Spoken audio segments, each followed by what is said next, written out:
Hey team, this is Boz. Welcome to the channel Toys4DAD. If you're wondering what this channel's about, it's all about stuff that dads like. Technology, tools, camping gear, things that help them become better dads, help them hang out with their kids a bit more, help them hide away from their wives, help them have hobbies, help them basically have a life. I should also mention that, as you can see right here, I am in fact using the DJI Mic 2, which came with the Creator Bundle. Amazing bit of equipment. I haven't figured out how to pair it to my iPhone Pro, though I've heard you can do it. I'll let you know when I find out. But as a very high fidelity mic that enables you to be, a long way away from the gimbal, it's pretty remarkable.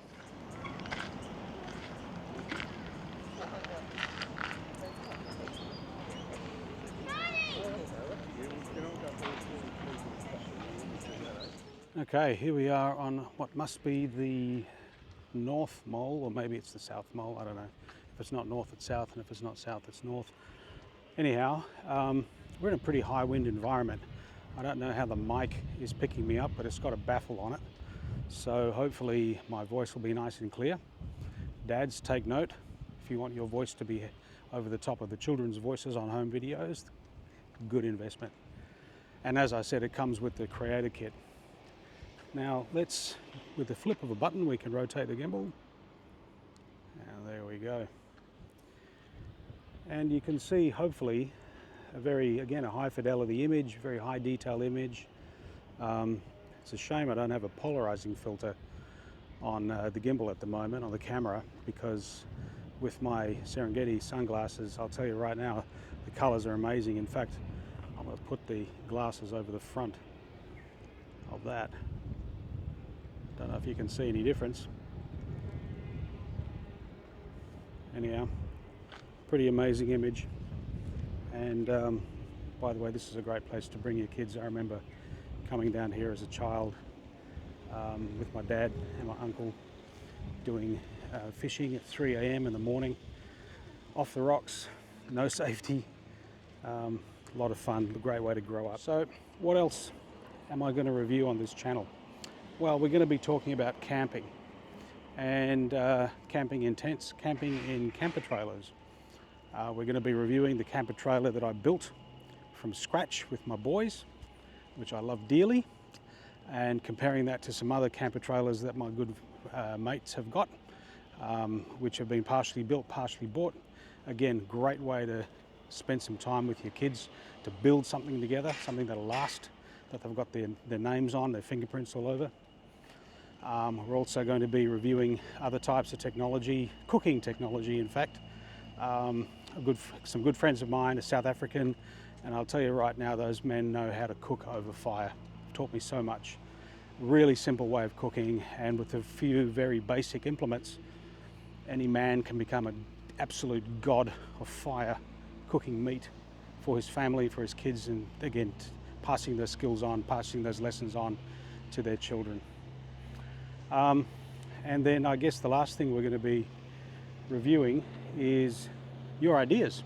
So if there are bits of technology that you as dads or young men would like to have reviewed, and again, not the detailed tech reviews, there's plenty of those on YouTube already. I'm talking about a practical, real man, real world type review. Let me know, throw it in the comments.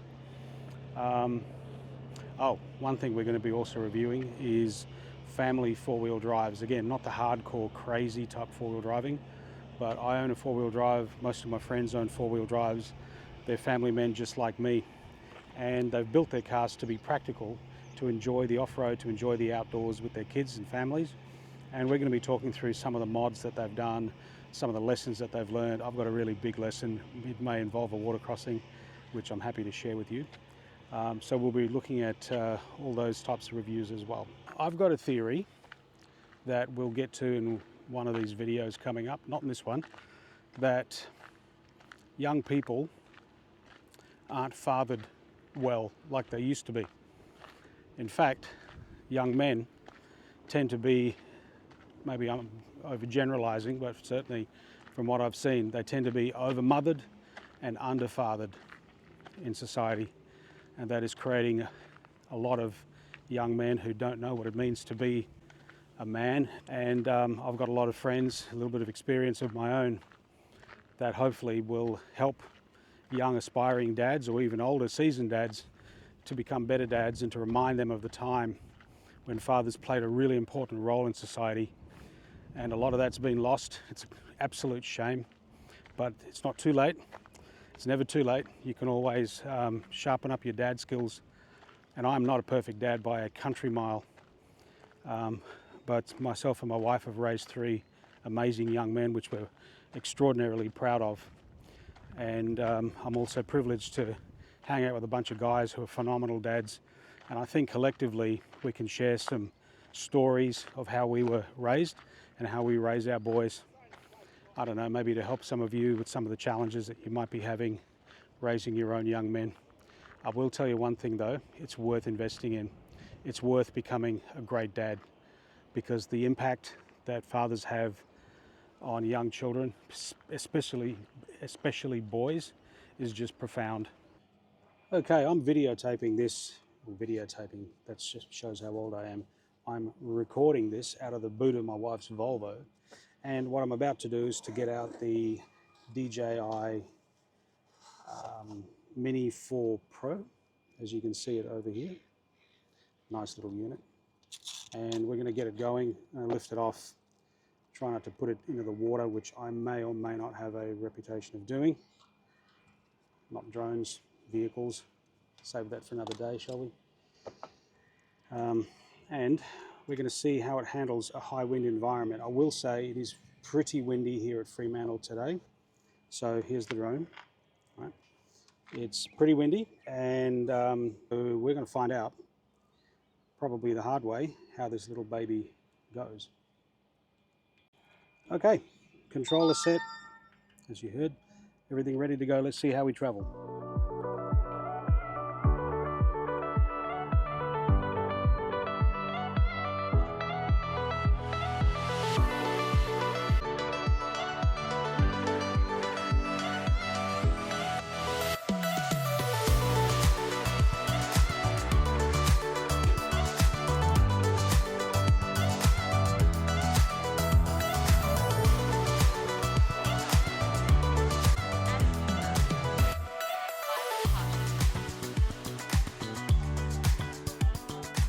I'm going to show you guys this little bad boy.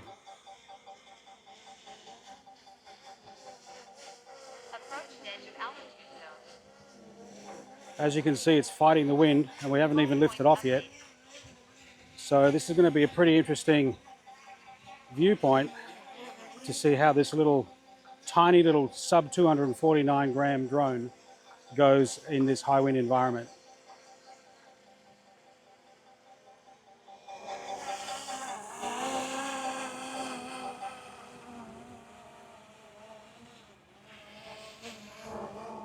I'm going to start recording now, and we'll see how she's right over the water at the moment. I'm sure you guys can't see, but she's right over the water. Rock steady, which is quite remarkable. I'm going to start recording and see what kind of footage we can get. I tell you, it's absolutely spectacular to see such a tiny little drone so capable in such gusty wind. DJI, you do some things right, I'll tell you. So she's right across the other side of the marina now. I might have to turn around and fly her back. And this will be with the wind, so I'm expecting it to come back pretty darn quick.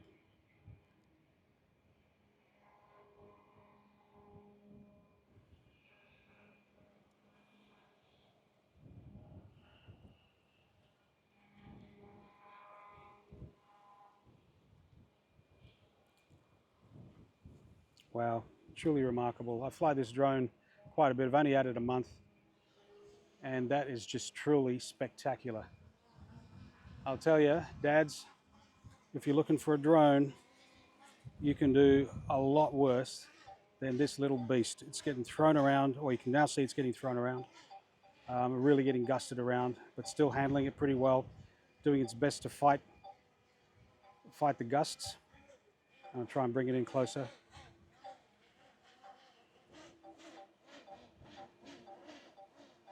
Wow. Truly amazing. truly, truly, truly amazing.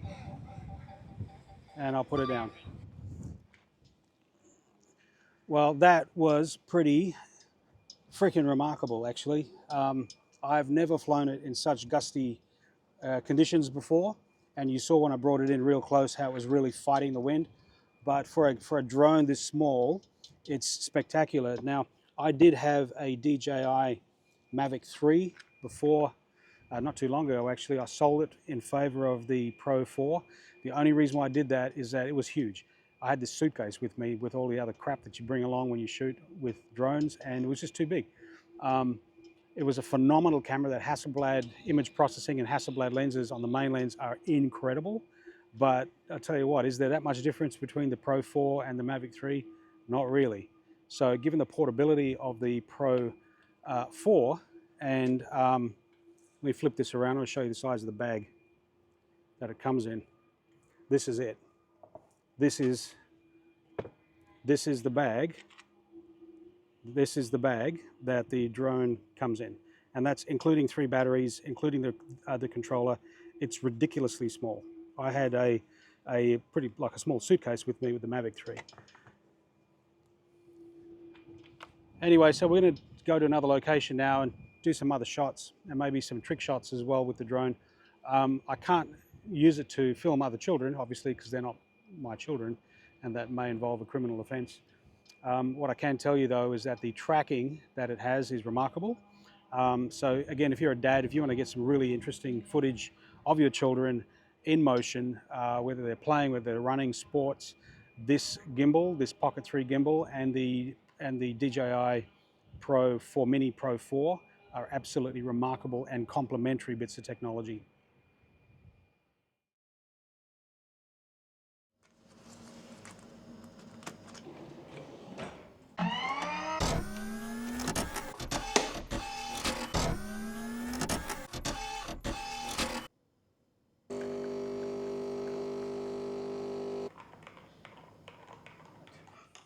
So, I think we've established that both the Pocket 3 and the Mini Pro 4 are seriously good bits of kit.